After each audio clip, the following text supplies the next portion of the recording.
Thank you, Mr. Vanderskoff, and I'll start my questions with you. Idaho's dairy industry is highly competitive, as you know, and is expanding. Exports are essential and nowhere more so than in USMCA partners. Yet Canada's continued failure to comply with its USMCA dairy commitments limits the market access that USMCA should give our exporters. You've already described this pretty well in your testimony, but I'd frankly just like you to go over it again. Just describe to me in your words, how does the USMCA provide critical market access to the U.S. dairy industry? What are the mechanisms? Thank you, Mr. Chairman. Appreciate your focus and your time on these efforts. The dairy industry really appreciates your work on here. As I mentioned, the agreement is incredibly important to dairy. Our free trade agreements with Mexico enable us to move a lot of products that might not have a home. We are ever expanding, as you mentioned, in Idaho, growing, building plants. Pacific Northwest, we just built a new plant. We are expecting a lot of those products to go overseas and go into Mexico. They're our biggest customer. You know, as we mentioned, $2.5 billion go directly to Mexico. And so, you know, on the Canada front, you know, we move a lot of products into there as well.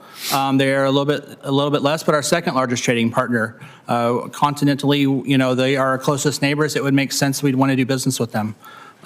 We have some issues with how they are addressing the agreement. We think that there needs to be modifications. We hope that through this review process that those adjustments can be made and they would come into compliance with our desires. Well, thank you very much. And again, you've discussed this quite well in your testimony, but could you give me some detail on what types of fixes we ought to put into place? In Canada specifically, we are looking at two issues. One of them is regarding to their tariff rate quotas and how they're allocating those to their processors and their retailers there. It seems that they will hand those out to people that basically, frankly, can't use them. And so therefore our exports never get exported because no one is requesting them. And so we need modification to the language of that agreement so that it will be fully utilized. As well, we have issue with how Canada is producing a lot of low-cost proteins that get dumped onto our market, which depresses the market for everyone. We would like additional language put into the agreement that would modify it to where they are, you know, not able to lower their costs below our costs and depress our markets.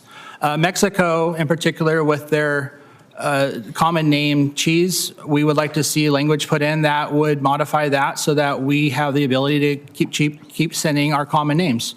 The EU seems like they want to monopolize on some of these names, and we don't feel that that's proper. If that should go into effect, it would greatly harm our dairy industry. Thank you very much. And with the minute and a half I've got left, Chairman Brady, my local companies, including farmers, overwhelmingly tell me that it's vital to maintain the USMCA as a trilateral agreement and to quickly complete the review process.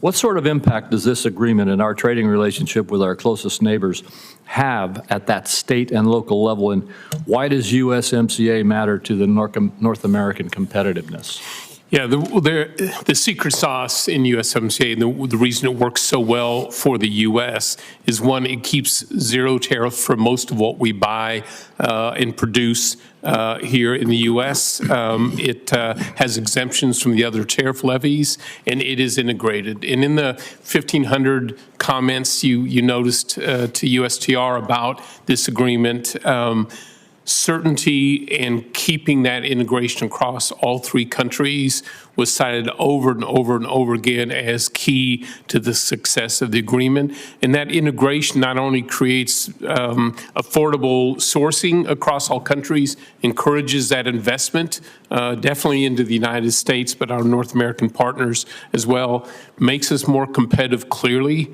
against China going forward. I think really is the key to making North American trade work for the United States. Thank you very much, Mr. Chairman. And Senator Wyden. Thank you.